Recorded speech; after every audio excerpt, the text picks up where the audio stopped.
북한 정권 수립이 1948년이었고, 네, 9월 9일.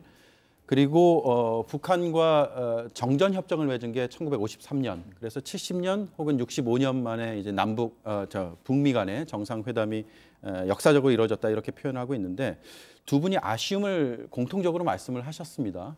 그런데 그 아쉬움의 톤이 좀 다른 것 같아요. 네, 구체적으로 어떤 부분의 아쉬움입니까?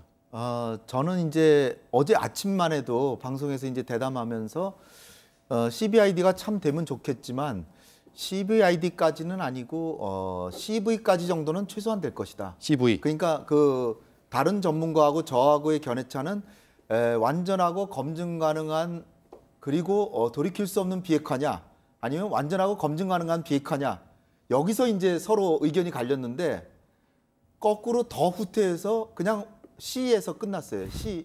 완전한 비핵화, CD로 그냥 끝난 거죠. 그래서 이게 판문점 선언에서 한 발도 더 나가질 못했다. 그리고 판문점 선언을 확인하면서 완전한 비핵화를 위해서 북한은 노력하겠다라고 했는데 그러면은 북한이 그러한 이 약속을 성실히 이행할 정도로 착한 정권이 갑자기 됐느냐. 네. 그런 부분에서 이제 북한 과거에 제가 한 20년 북한 그 비핵화 문제 연구를 해보니까 아주 엄격하게 이렇게 그 북한이 빠져나갈 틈을 안 마련해놔도 그래도 틈을 잡아가지고 빠져나가요. 이를테면 2008년 12월에 육자회담하면서 검증 문제 가지고 결국은 이게 파탄이 났는데 그때 당시에는 어떤 일이 있었냐면 2008년 7월에 육자회담하면서 검증과 사찰 방법을 두고 북미 간에 이제 치열하게 이제 대립하다가 육자 간의 전원 합의로 검증 방법은 채택한다. 또 다른 문항에서는 육자 간의 만장일치로 검증 방법을 채택한다. 이렇게 하니까 만장일치라는 조항 하나를 가지고 그 얘기는 북한의 의견을 받아들인다는 얘기잖아요. 하나라도 거부하면 안 되는 거니까. 그래가지고 12월 달에 사찰 문제가 결국 파탄이 납니다. 그래서 지금까지 육자회담조차를 못했거든요. 그러면 그렇게 사찰 문제를 북미 간에도 회담도 당시에도 여러 번 하고 그랬는데 그게 깨져가는데 지금은 사찰 문제는 아예 못 박지도 않았어요. 그러니까 제가 부족하다고 생각한 게 단순히 CVID가 아니라 일단은 북한이 핵 활동을 동결해야 돼요. 동결도 안 했잖아요. 그리고 성실한 신고를 해야 돼요. 그리고 사찰을 받아야 되고 그다음에 이제 그간에 나온 미국에서 얘기는 핵과 미사일의 상당량을 미국으로 가져가겠다. 그리고 종료 시점 2020년도 못 받겠다. 그런데 아무것도 규정을 못한 거예요. 네. 그래서 일부러 안 한 거라고 이제 생각했죠. 선의로 생각하면 일부러 안 하고 이제 고위급 회담에서 이제 또 나오면 되는데 제가 볼 땐 지금까지 9번 실무회담을 했는데도 안 나온 게 갑자기 고위급 회담 한번 하면 나올까요?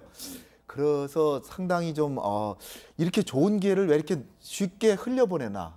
요번에 전 세계가 관심을 가지고 기자만 해도 3,000명 이상이 싱가포르에 모였는데 이렇게 전 세계 뜨거운 관심을 왔을 때 북한에게 박수를 쳐주면서 이 CVID를 받았어야 되는데 네. 그럼 이 기회를 흘려버리면 앞으로는 북한이 뭐 관심도 별로 없는데 뭐 그거 하겠어요? 그런 걱정이 이제 남는 거죠. 네. 진 교수님, 고위급 회담에서 CVID가 구체적으로 명시될 가능성 있겠죠?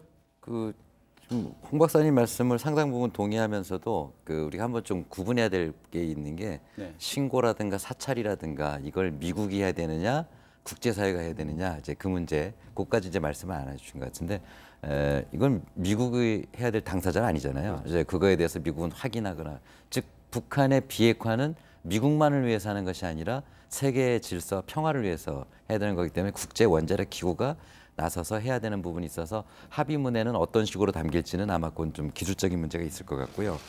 그다음에 저도 이번에 이 합의문과 그다음에 트럼프 기자회견 보면서 조금 이제 온도 차이가 있구나라는 걸 느꼈습니다만 분명히 합의문에는 완전한 비핵화 즉 CD라고 써놓고 트럼프의 이야기는 CVID로 읽어달라 이제 그 얘기더라고요. 근데 좀 이런 게 좀 들어갔었으면 싶었다는 생각이고 그다음에 좀 시간표가 나왔으면 좋았지 않았을까. 네. 언제까지 우리가 이렇게 하겠다 그러면 좀 신뢰감이 좀 가지 않습니까? 그러니까 그런 게 좀 없었다는 게 매우 아쉬웠고 그다음에 또 북한도 얻어간 게 없잖아요. 체제 보장 해줘야 되는데 체제 보장이라는 건 결국 북미 관계의 어떤 진전, 수교라든가 여기까지는 못 가더라도 적어도 저는 그 대표부 정도 얘기 나오지 않겠나. 평양이라든가 워싱턴에 상호 이익 대표부를 설치하는 것까지는 나왔으면 좋겠다는 기대를 많이 했었습니다.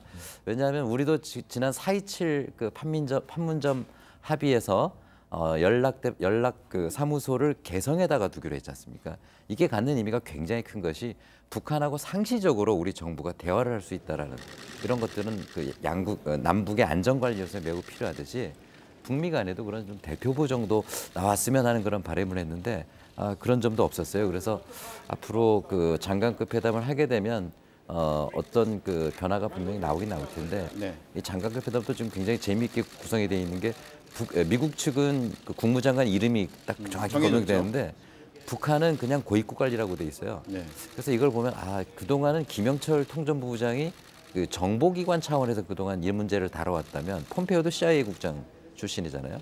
앞으로는 이게 그 외무성 수준으로 이제 공개되는구나 이런 것도 좀 볼 수 있고 아마 또는 어떤 사안에 따라서는 외무성에서 리용호나 리수용이 나올 수도 있겠지만 뭐 군사 문제 같은 경우는 노광철 그 인민무력상이 나올 수도 있고 네. 그런 것이 아닌가 그런 생각도 좀 들었습니다.